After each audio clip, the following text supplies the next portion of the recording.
बोलिए श्री सद्गुरु महाराज की, साचे दरबार की, श्री आशुतोष भगवान की। सन 1828 की एक सच्ची घटना है। जब लिवरपूल में एक औद्योगिक जहाज कनाडा की ओर जा रहा था, उस जहाज के कैप्टन का नाम था क्लार्क। उसी जहाज में एक उनका मित्र था जिसका नाम था ब्रूस। ब्रूस आकर कैप्टन को कहता है कि कैप्टन, आपके कैबिन में मैंने किसी अजनबी व्यक्ति को देखा है जो कि कुछ लिख रहा था। कैप्टन उसी समय अपने कैबिन में जाता है तो देखता है कि वहां कोई नहीं है, केवल मात्र एक स्लेट पड़ी है जिस पर लिखा हुआ है कि जहाज को उत्तर पश्चिम दिशा की ओर लेकर चलो। कैप्टन उसी समय संदेह भरी दृष्टि से ब्रूस की ओर देखता है और कहता है, ये कैसा मजाक है। ब्रूस आगे से कहता है कि कैप्टन, मैंने कुछ नहीं किया, मैं सच कहता हूं, आपके कैबिन में मैंने एक व्यक्ति को देखा था। तो कैप्टन जितने भी जहाज में लोग सवार थे सबकी हैंडराइटिंग लेते हैं, स्लेट पर लिखे हुए शब्दों के साथ मैच करते हैं, लेकिन किसी की भी राइटिंग स्लेट पर लिखे हुए शब्दों के साथ मैच नहीं करती। तो कैप्टन ये निर्णय लेते हैं कि जहाज को उत्तर पश्चिम दिशा की ओर लेकर जाया जाए ताकि सच्चाई सामने आ सके। 3 घंटे यात्रा के पश्चात जहाज एक हिमखंड के पास पहुंचता है तो सामने देखते हैं कि एक जहाज डूब रहा है जो कि बहुत तेजी से बर्फ में जमता जा रहा है। उस जहाज में सवार लोगों को बचाने के लिए कैप्टन 3 कश्तियां भेजते हैं। एक एक करके जिस समय तीसरी कश्ती वापस आई लोगों को लेकर, तो उसमें से एक व्यक्ति को देखकर ब्रूस चिल्ला उठा। कहता है कि कैप्टन, ये वही व्यक्ति है जिसको मैंने आपके कैबिन में देखा था। तो कैप्टन उस व्यक्ति की राइटिंग को लेकर स्लेट पर लिखे हुए शब्दों के साथ जब मैच करते हैं तो वो बिल्कुल मिल जाती है। कैप्टन उस व्यक्ति को पूछते हैं, क्या कुछ घंटे पहले आप हमारे जहाज में आए थे? वो कहता, नहीं, तब तो मैं सो रहा था। जब मुझे पता चला कि हमारा जहाज डूब रहा है तो मैंने साथ वाले लोगों को सांत्वना देते हुए कहा कि आप चिंता मत करो, मैंने सपने में एक जहाज को अपनी ओर आते हुए देखा है। मुझे विश्वास है कि वो हमारी सहायता अवश्य करेंगे। और ठीक वैसा ही हुआ। देखिए, एक साधारण व्यक्ति की आत्मा एक स्थान से दूसरे स्थान के ऊपर जाकर संदेश दे आती है। ऐसी घटना एक नहीं, हमारे इतिहास में अनेकों ही घटनाएं हैं। प्रथम विश्व युद्ध के दौरान एक महिला बताती है कि उसने सपने में देखा कि उसका भाई युद्ध करते हुए कुछ महीनों तक एक खंडर में छिपा रहा और जब खंडर से बाहर आया तो सीधा घर आ गया। और जिसमें वो दूसरे दिन सच में घर आ गया और अपने परिवार में बैठा, उसने बातें बताई कि युद्ध करते हुए वो ऐसे खंडर में कुछ महीनों तक छिपा रहा। जब उसकी बहन ने सारी बातों को सुना तो वो सारी बातें उसके सपने के साथ बिल्कुल मैच कर गई। इसे अंग्रेजी भाषा में टेलीपैथी कहते हैं।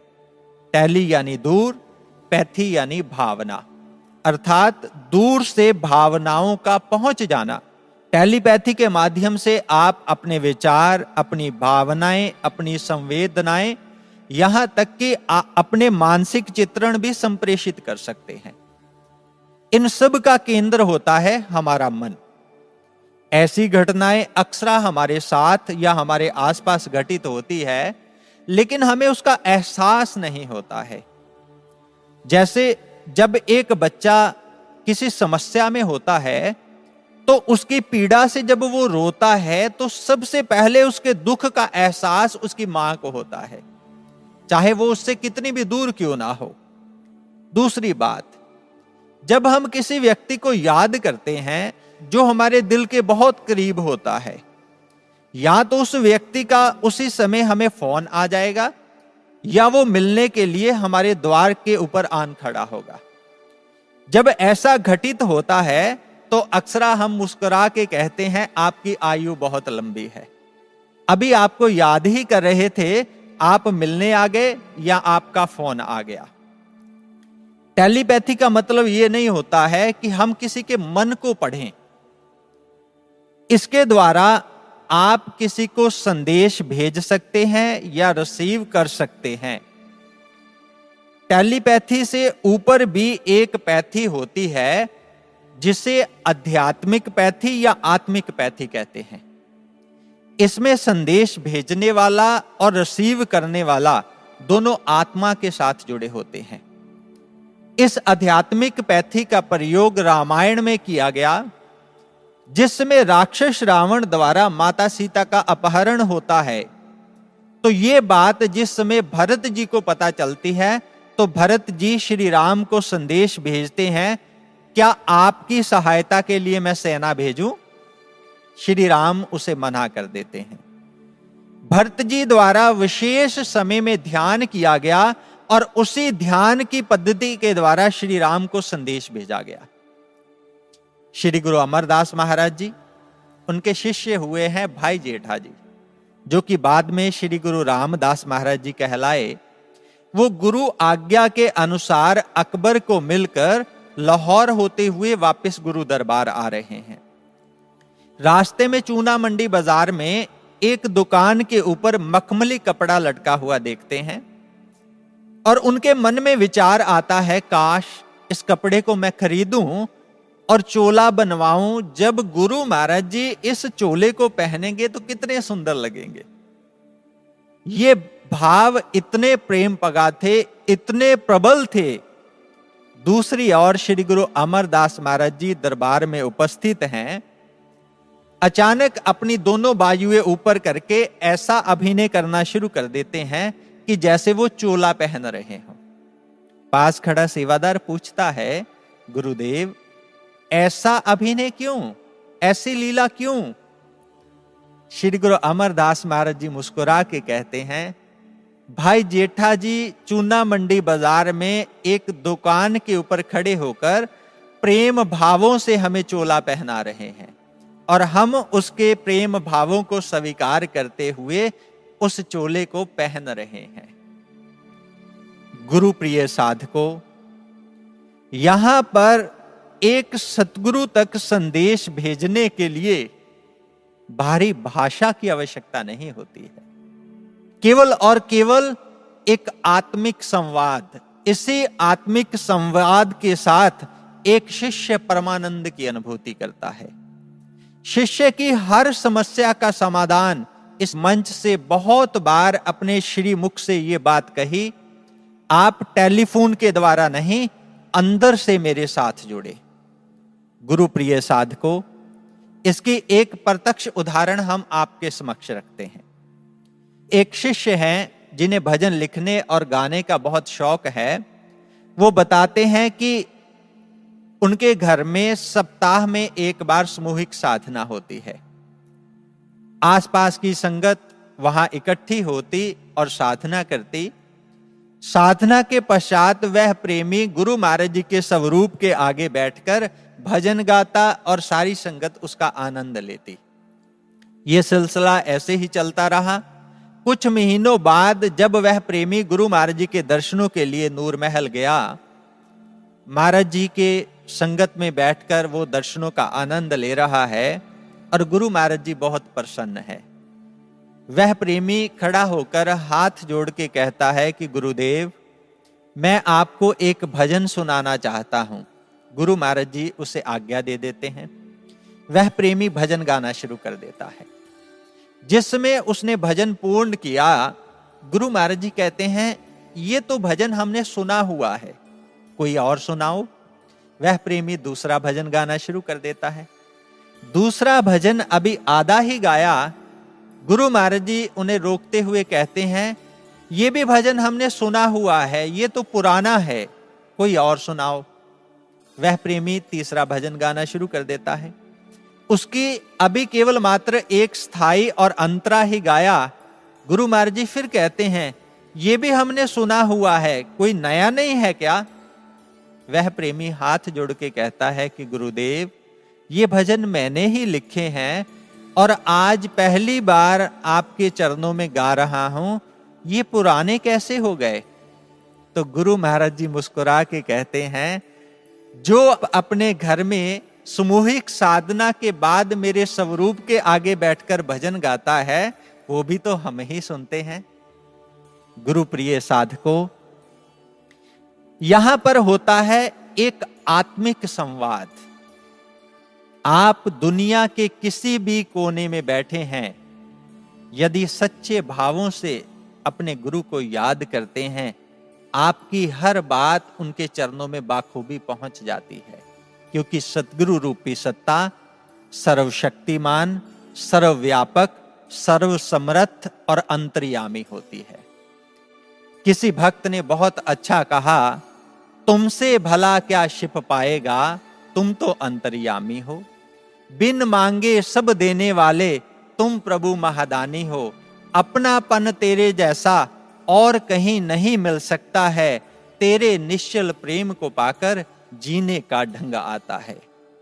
2012 के दिव्य शांति महा उत्सव के विशाल और पावन मंच के ऊपर विराजमान होकर श्री गुरु महाराज जी ने हमें ये वचन कहे थे कि हम सदैव विचारों से, भावों से, आत्मा से आपके साथ हैं।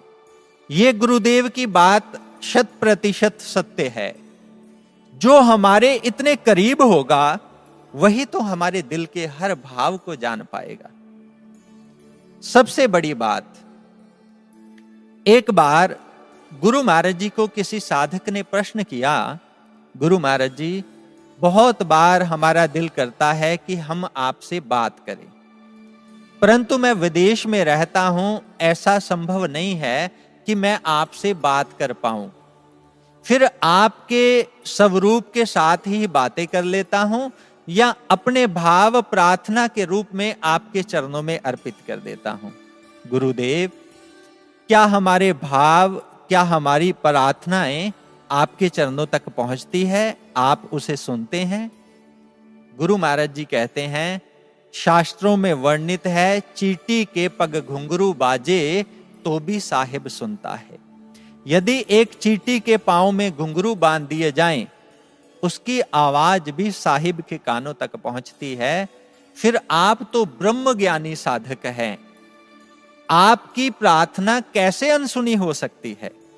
सबसे बड़ी बात, यदि हमारा हृदय भाव युक्त है तो हम दूर होते हुए भी अपने गुरु के पास हैं।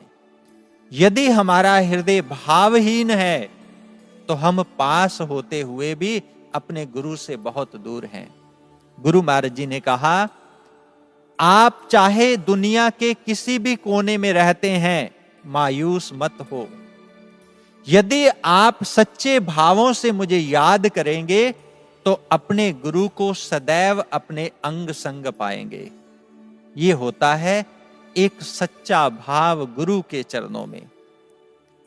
एक बार नूर महल में गुरु पूर्णिमा का बहुत विशाल कार्यक्रम हो रहा था, जिसमें लाखों भक्त उपस्थित थे। गुरु महाराज जी के समाधि में होने के कारण गुरु महाराज जी का सुंदर स्वरूप मंच के ऊपर विराजमान था और गुरु महाराज जी के समर्पित शिष्य, साध्वी बहनें और महात्मा जन पूजन और आरती कर रहे थे। संगत में एक वृद्ध माता खड़ी ये दृश्य देख रही है और उनके मन में ये विचार आ जाता है कि महाराज जी, ये आपके समर्पित शिष्य, गुरु भाई, गुरु बहनें आपका विधिवत पूजन और आरती कर रहे हैं। हम जैसे गृहस्थी शिष्यों का ऐसा सौभाग्य कहां कि युग दृष्टा सतगुरु का पूजन व आरती कर सके। माता जी के मन में विचार आया और चले गया। आरती के बाद सारी संगत को कुछ समय के लिए ध्यान में बिठाया गया। जब सारी संगत ध्यान में बैठी, वह वृद्ध माता भी ध्यान में बैठी है और अपने घट में गुरु महाराज जी के दर्शन करती है। गुरु महाराज जी उसे प्रकट होकर कहते हैं कि तू मेरी आरती करना चाहती है ना, ये ले आरती का थाल और कर ले मेरी आरती। वह माता जी खुशी से उस आरती के थाल को पकड़ते हैं और गुरु महाराज जी की पावन आरती अपने भावों से करते हैं। आरती के बाद गुरु महाराज जी के चरणों में प्रणाम करते हैं। सबसे पहले गुरु महाराज जी आरती के पश्चात उन्हें आशीर्वाद देते हैं और कहते हैं, सुन, अपने पति को कहना कि मेरे मस्तिष्क के ऊपर तिलक छोटा लगाया करे।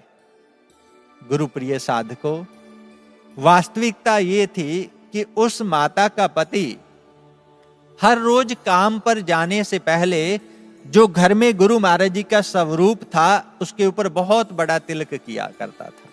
गुरु प्रिय साधकों, जिस समय एक साधक का गुरु चरणों के साथ नाता आत्मा से जुड़ जाता है तो आपके भावों को गुरु चरणों तक पहुंचने से कोई नहीं रोक सकता है। वहां पर होता है एक भावों का गुरु और शिष्य का मिलन।